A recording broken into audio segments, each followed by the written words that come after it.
자, 그럼 이어서 모듈형 문제 유형에 대해서 한번 풀어보도록 하겠습니다. 자, 일단 모듈형은 생각보다 좀 피사티형보다는 쉽죠. 쉬운데 지문이 길면 답이 없어요.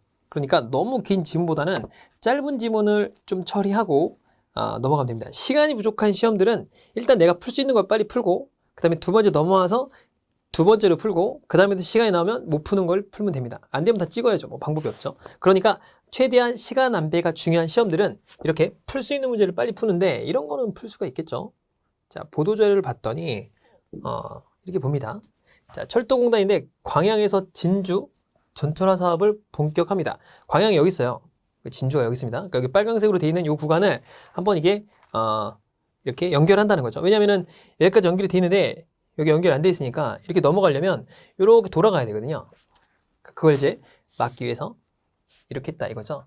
그래서 2021년 말에 개통 예정입니다. 얼마 안 남았죠? 자, 비전철 운행 구간인 이 구간에 총 사업비를 투입해서 착공한대요. 자, 그래서 여기죠, 여기 이 구간.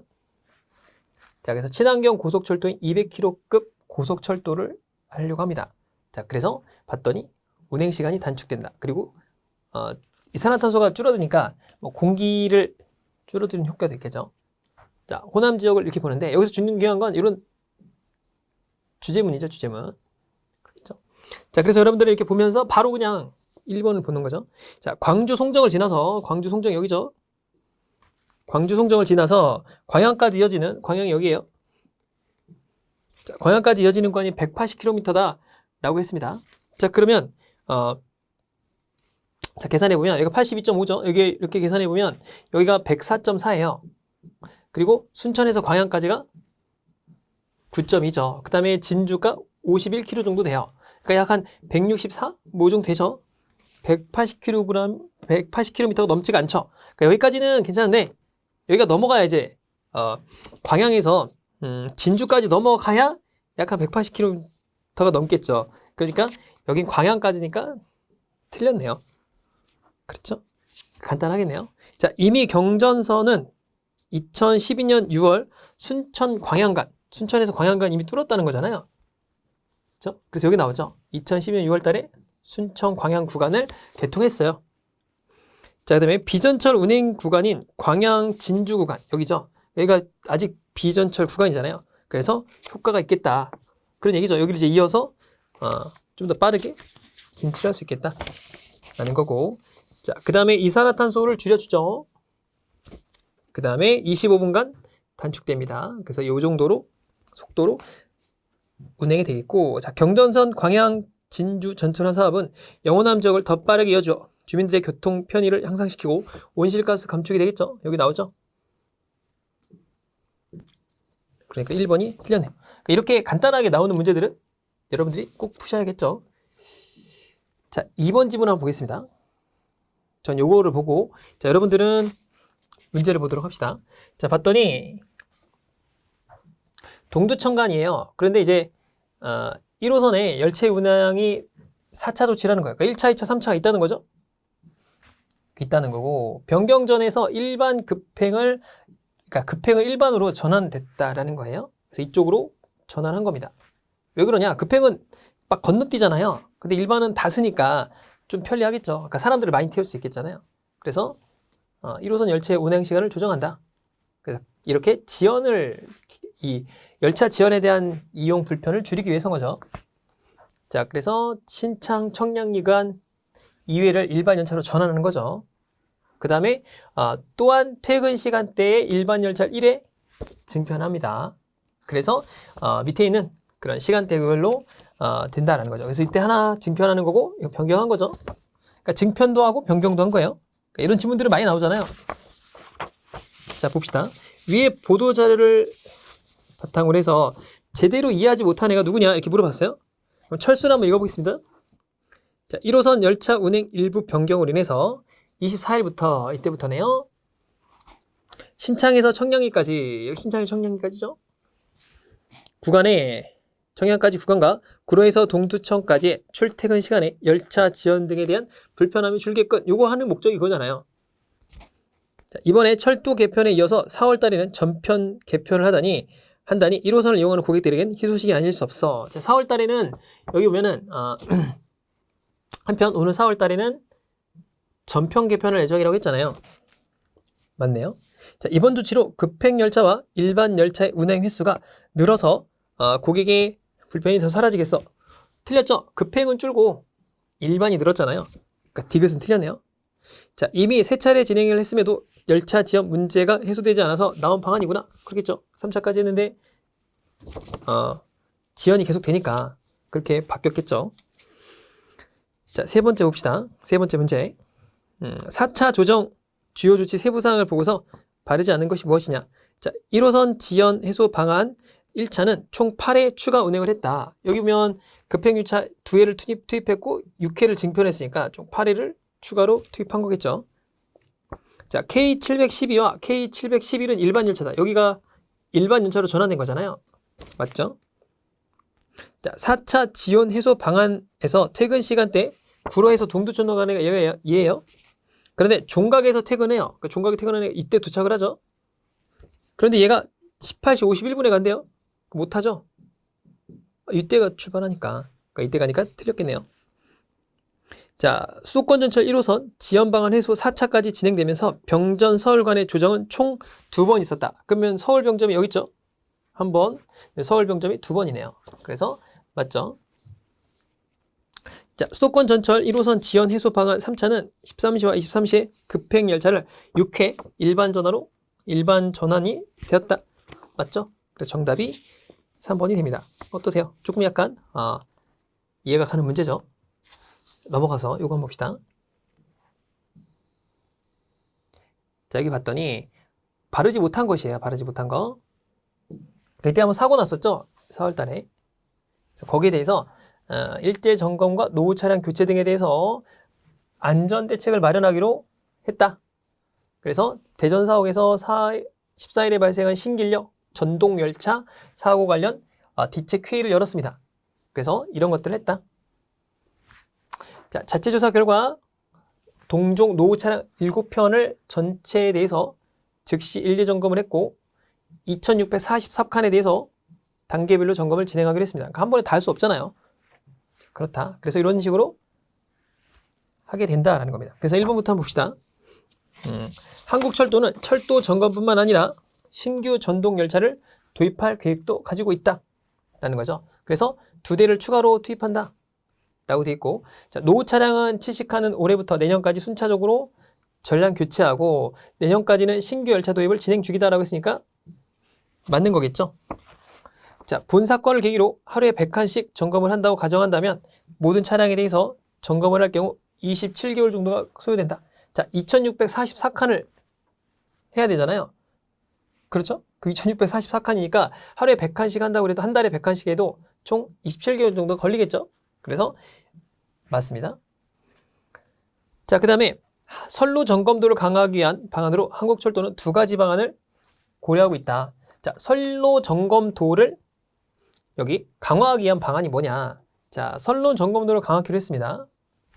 자, 첫 번째, 안정적 차량 정비 시간을 확보를 위해 경인선 운행 편성을 감축을 검토하고 안전을 강화하기 위해서 선로 점검차 2대를 추가로 투입합니다. 그 다음에 고성능 초음파 레일 탐상기를 도입하는 등 점검을 첨단화하고 자동화하여 선로 관리를 한층 더 강화할 계획이다라고 했죠. 그러니까 첫 번째는 경인선 운행 편성 감축을 검토하고 그 다음에 선로 안전을 강화해서 5월부터 점검차 2대 추가 도입. 그 다음에 이 고성능 레일 탐상기 도입. 그 다음에 첨단화, 자동화 이런 걸 통해서 여러 가지 방편을 쓰는 거죠. 그러니까 2가지 이상이 되겠죠. 2가지 이상.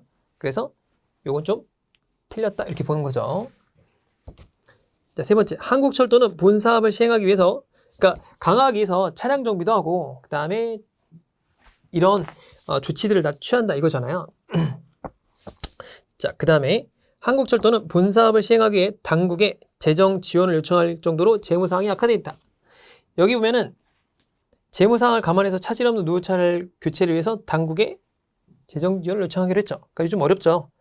그러니까 철도공사가 코로나 사태로 여행이라든가 뭐 출장이라든가 이런 걸 안 가잖아요.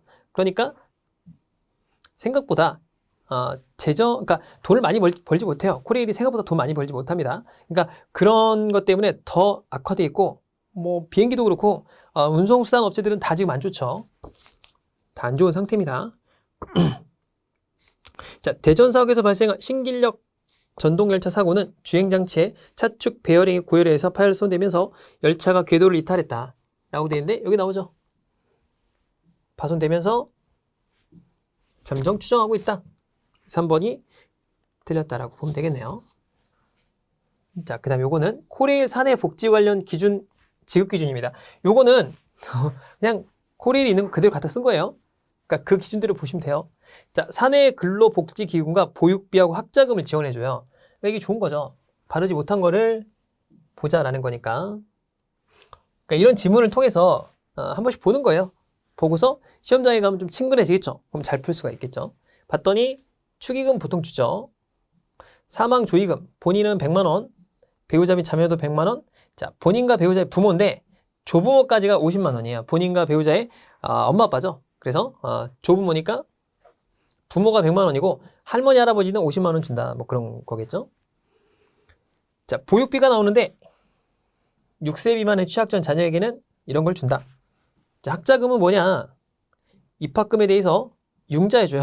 주는 게 아니고 대출해줍니다. 조건은 총 12회까지 가능하고, 자, 정규직, 비정규직 있는데 교육비는 고등학생은 고등학교 학비를 지원해주는데 대학교는 뭘 해주는 거죠? 융자해줍니다. 대출해준다. 그런 얘기죠. 그렇게 그냥 느낌을 보시고 접근해 봅시다. 자, 코레일 소속 김 과장이 아버지가 사망한 경우, 그러니까 김 과장의 아버지니까 본인의 배우자의 부모죠. 본인과 배우자의 부모니까 100만 원 받는 게 맞죠.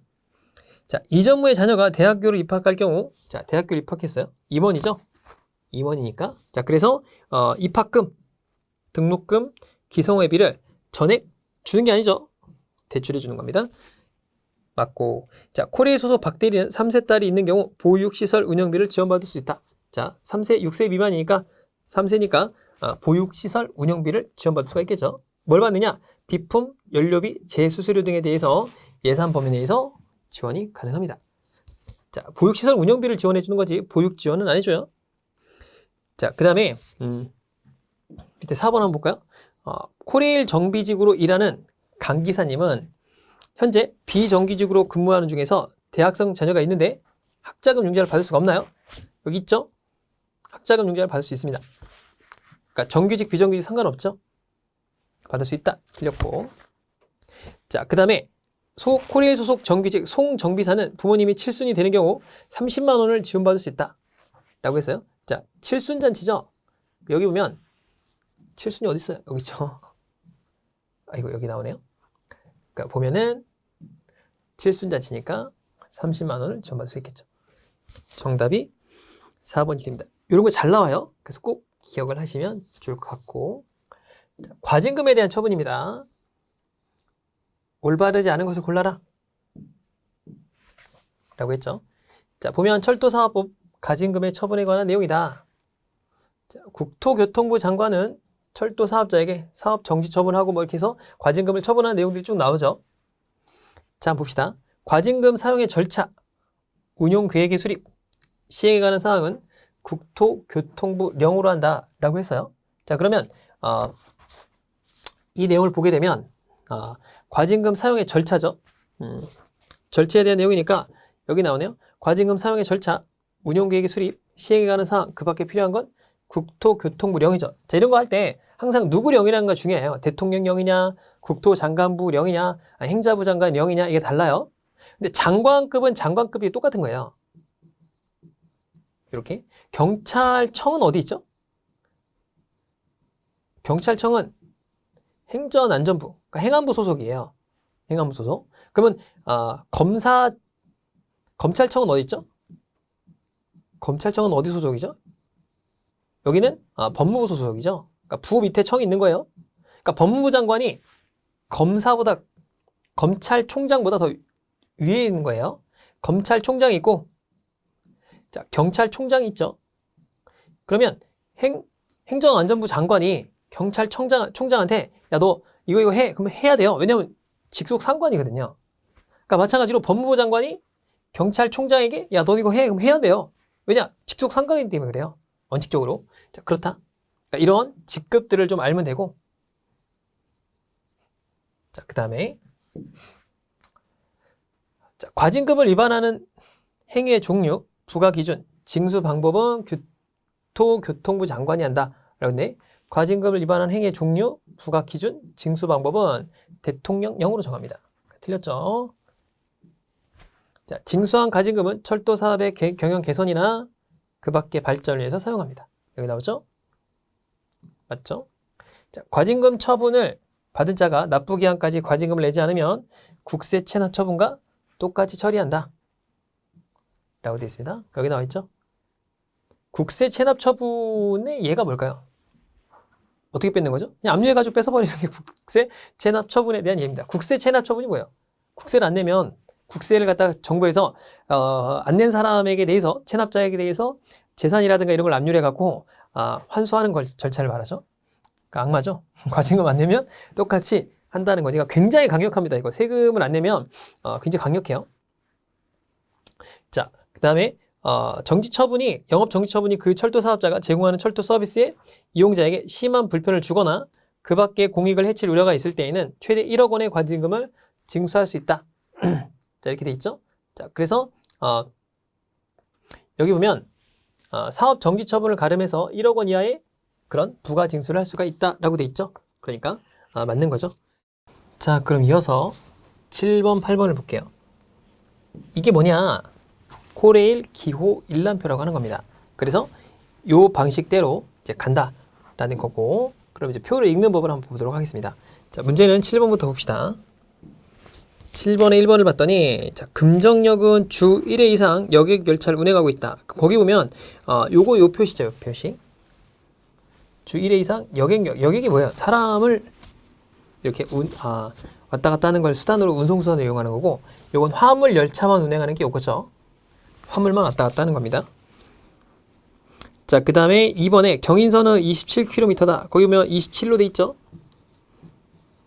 그렇겠죠? 그래서 27km가 되는 거고, 자, 왕십리역과 수원역은 전 구간이 복선이다. 요게 복선이거든요. 단선이고, 단선이 좋을까요? 복선이 좋을까요? 복선이 훨씬 좋죠. 단선은 이렇게 돼 있으니까 기차가 이렇게 오면은 비켜줘야 돼요. 얘가 비켜주고 이렇게 지나가고 얘가 지나가고 그런 구간들이 있어요. 그러니까 순서를 잘 맞춰야 되니까 좀 그렇겠죠. 얘가 올 때는 얘가 못 오는 거 아니에요. 그러니까 잘 짜야 되겠죠, 루트를. 근데 복선이면 그냥 왔다 갔다 하니까 엄청 빠르겠죠. 중간에 겹치는 게 없으니까. 북한 지역이 대부분 다 단선입니다. 자, 그 다음에 그래서 오래 걸리는 거예요. 북한 지역을 돌아다닐 때.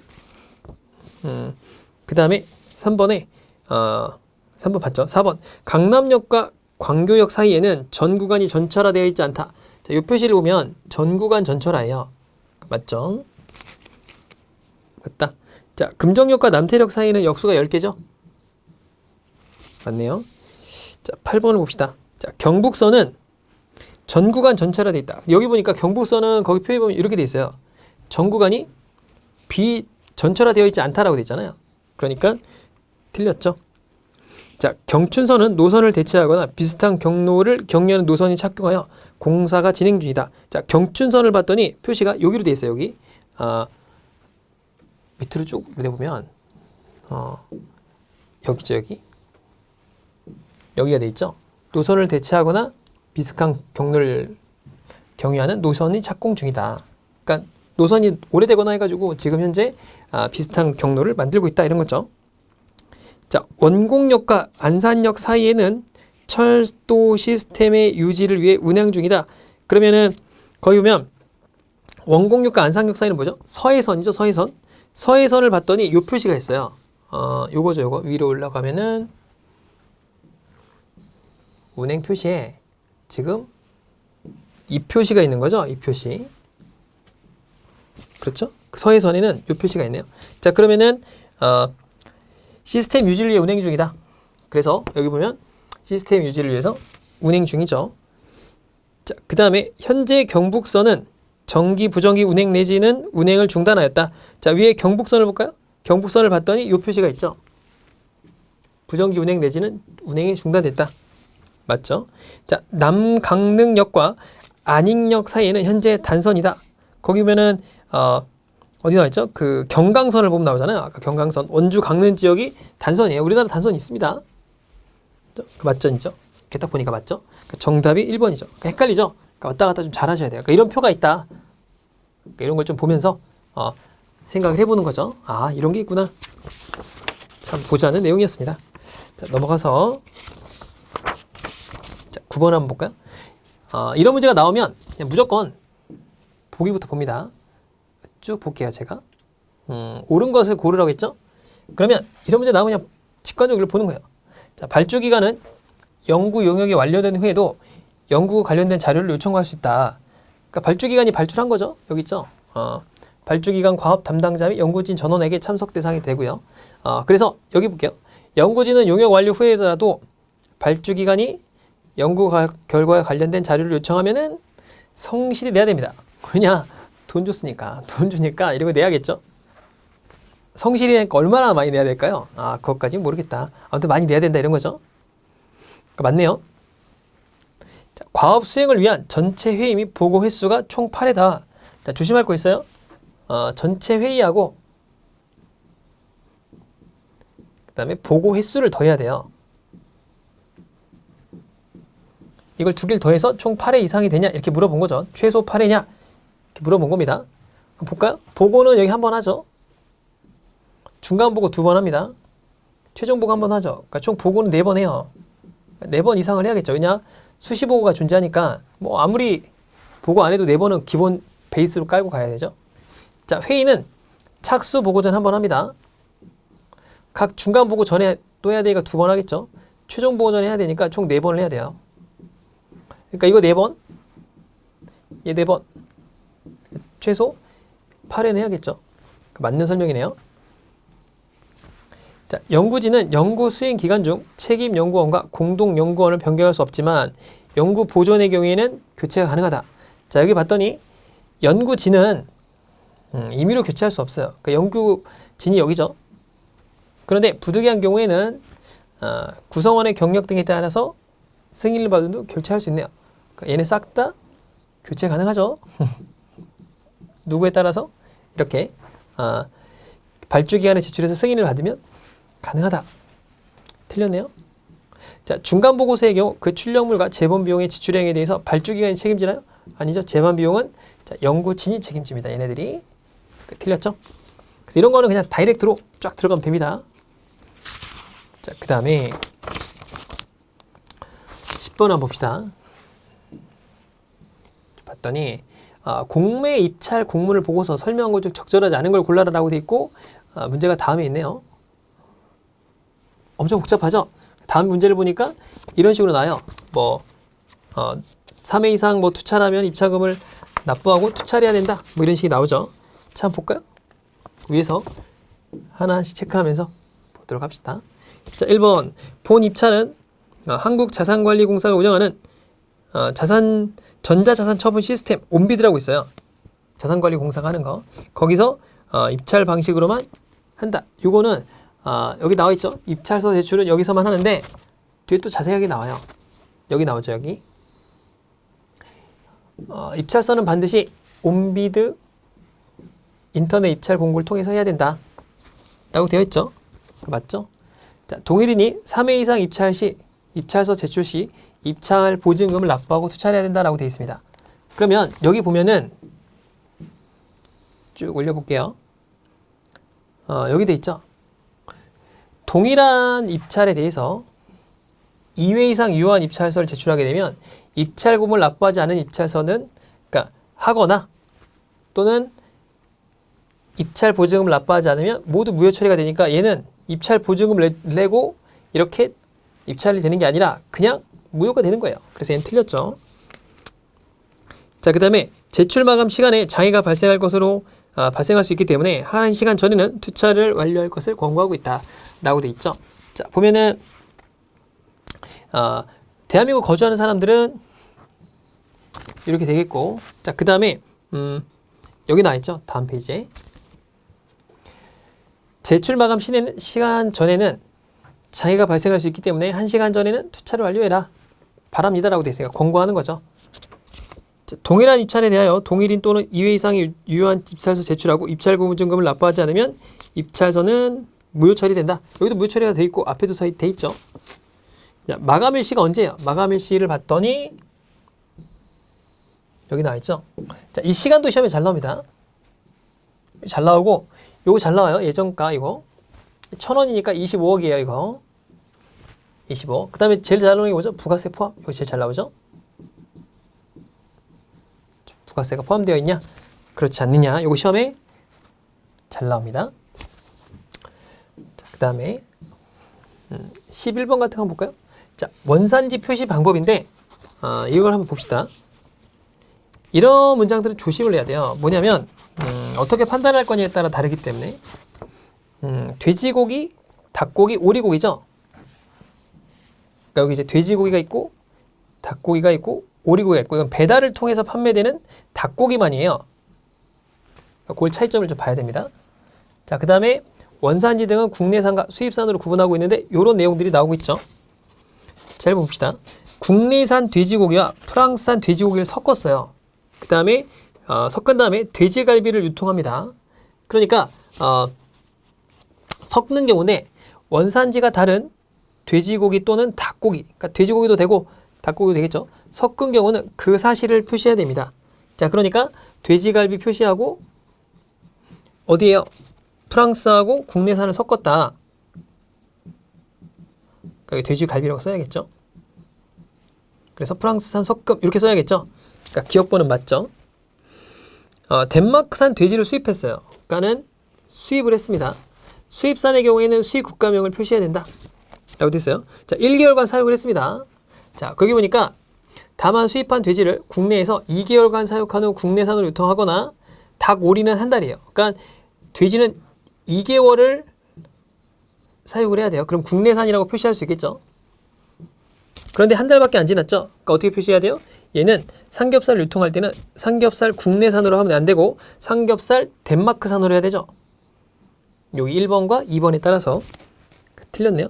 자, 중국산 훈제 오리를 수입하여 2개월 후 유통했어요. 그러니까 훈제 요리니까 이건 수입한 닭을 갖다가 유통해서 사육을 해야 되는데 이건 뭐죠? 훈제 오리를 수입했어요. 그러니까 훈제된 거 죽은 애예요. 그냥 죽은 애를 갖고 왔기 때문에 얘는 여기에 해당하는 게 아니죠. 그래서 이 경우에는 훈제 오리 국내산 이렇게 해야 되나요? 그게 아니죠. 훈제 오리 중국산이라고 해야겠죠. 왜냐? 들어와서 사육한 게 아니잖아요. 사육이라는 건 들어와서 우리나라에서 좀 모이도 먹이고 이래가지고 키워야 되는 거예요. 그러니까 아니겠죠. 그래서 디귿번도 틀렸습니다. 그냥 훈제오리 중국산으로 표시하겠죠. 자, 국내산 닭을 이용해서 양념치킨으로 조리한 후 배달을 판매할 때 이거죠. 배달을 판매하는 닭고기죠. 자, 그렇다면 이때는 어떡하냐? 국내산 닭을 이용했으니까 자, 찜닭 국내산, 양념치킨 국내산 이렇게 표시하면 되겠죠. 국내니까. 그러니까 양념치킨 국내산이 맞겠죠. 그러니까 기업과 리을이 맞겠다. 자, 그 정답이 2번이 되겠네요. 자, 이번 시간 여기까지 하고요. 다음 시간에 12번부터 풀어보도록 하죠. 수고 많으셨습니다.